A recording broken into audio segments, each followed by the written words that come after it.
এই দুষ্কৃতিকারী কারা? কেন পুলিশ খুঁজে পায় না? কেন হাদির দুষ্কৃতিকারীরা কোথায় আছে? তারা দেশে না বিদেশে?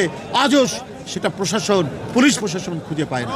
শেখ হাসিনা ছিল নতজানু, শেখ হাসিনা ছিল দেশ বিরোধী, শেখ হাসিনা দেশের স্বাধীনতা বিক্রি করে ক্ষমতায় থাকতে চেয়েছে।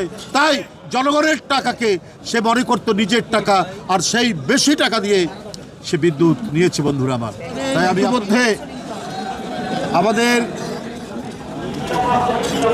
বাংলাদেশের এক প্রখ্যাত মুক্তিযোদ্ধা, বিশিষ্ট রাজনীতিবিদ, ঢাকা সিটি কর্পোরেশনের সাবেক মেয়র এবং রণাঙ্গনের প্রত্যক্ষ যুদ্ধে যিনি নেতৃত্ব দিয়েছেন, গেরিলা যোদ্ধা জনাব সাদেক হোসেন খোকা, মরহুম সাদেক হোসেন খোকার পুত্র ইশরাক হোসেন ইঞ্জিনিয়ার, তাকে দিয়ে কদিন আগে জাতীয়তাবাদী মুক্তিযোদ্ধা দল বিএনপির ভারপ্রাপ্ত চেয়ারম্যান জনাব তারেক রহমানের পরামর্শে ইশরাকের নেতৃত্বে জাতীয়তাবাদী মুক্তিযোদ্ধা প্রজন্ম গঠিত হয়েছে।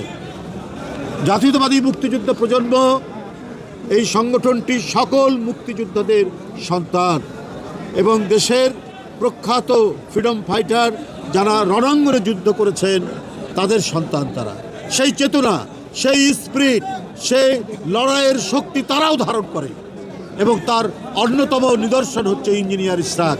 আপনি দেখেছেন ফ্যাসিবাদ বিরোধী আন্দোলনে তার উজ্জ্বল ভূমিকা, তার সাহসী ভূমিকা আপনারা নিশ্চয়ই ভুলে যাননি।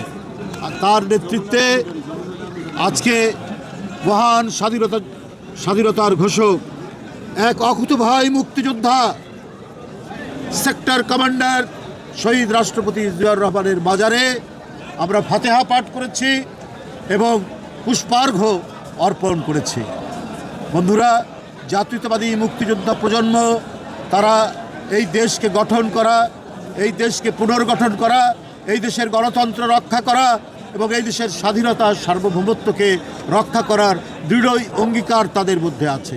এই দেশে আর যাতে কখনোই ফ্যাসিবাদের উত্থান না হয়, আর যাতে কখনোই বাংলাদেশের স্বাধীনতা নিয়ে, সার্বভৌমত্ব নিয়ে কেউ ছিনিমিনি খেলতে না পারে, তার জন্যই এই মুক্তিযোদ্ধার সন্তানরা তাদের পিতার মতো বুকের মধ্যে সমস্ত শক্তি ধারণ করে তারা কাজ করবে, তারা লড়াই করবে। এই অঙ্গীকার, এই প্রত্যয় তাদের মধ্যে। আপনারা দেখুন, শেখ হাসিনা ক্ষমতায় থাকতে কত দেশ বিরোধী কাজ করেছে, কত দেশ বিরোধী চুক্তি করেছে। বাংলাদেশের বিভিন্ন বিদ্যুৎ কেন্দ্রগুলি যেগুলো কয়লা দিয়ে চলে, তার যা দাম তার চাইতে বেশি দামে তিনি চুক্তি করেছেন আদানির সাথে তিনি চুক্তি করেছেন যে কয়লা পুড়িয়ে যে বিদ্যুৎ সরবরাহ করবে আদানির কোম্পানি, সেটার জন্য প্রতি 2 বছর, এই 2 বছরে 14,000 কোটি টাকা বাড়তি টাকা দিতে হয়েছে। অর্থাৎ অন্যান্য যে কয়লা পুড়িয়ে যে বিদ্যুৎ উৎপাদন হয় তার যে খরচ, সেই খরচের চাইতে এত গুণ টাকা, অর্থাৎ 14,000 কোটি টাকা দিতে হয়েছে 2 বছরে। কারণ শেখ হাসিনা ছিল নতজানু, শেখ হাসিনা ছিল দেশ বিরোধী, শেখ হাসিনা দেশের স্বাধীনতা বিক্রি করে ক্ষমতায় থাকতে চেয়েছে। তাই জনগণের টাকাকে সে মনে করত নিজের টাকা, আর সেই বেশি টাকা দিয়ে সে বিদ্যুৎ নিয়েছে। বন্ধুরা আমার, তাই আমি আপনাদের সামনে বলবো যে এই রকম ফ্যাসিবাদের আর যাতে উত্থান না হয়। কিন্তু গণতন্ত্রকে মজবুত আর শক্তিশালী করতে হলে আজকে যে আমরা অরাজকতার আলামত যেগুলো দেখছি, সেগুলোরও অবসান করতে হবে। আমাদের অন্তর্বর্তীকালীন সরকার তাকে যদি এইটা অবসান না করতে পারেন, এই যে দলবদ্ধভাবে আক্রমণ, এই যে মব, এই যে উচ্ছৃঙ্খল জনতা, তারা নানা ইস্যুতে, নানা ইয়েতে তারা আক্রমণ করছে, প্রতিষ্ঠান ভাঙছে, একের পর এক যে সমস্ত কর্মগুলো হচ্ছে, এইটা গণতন্ত্রের বিরোধী কর্মকাণ্ড।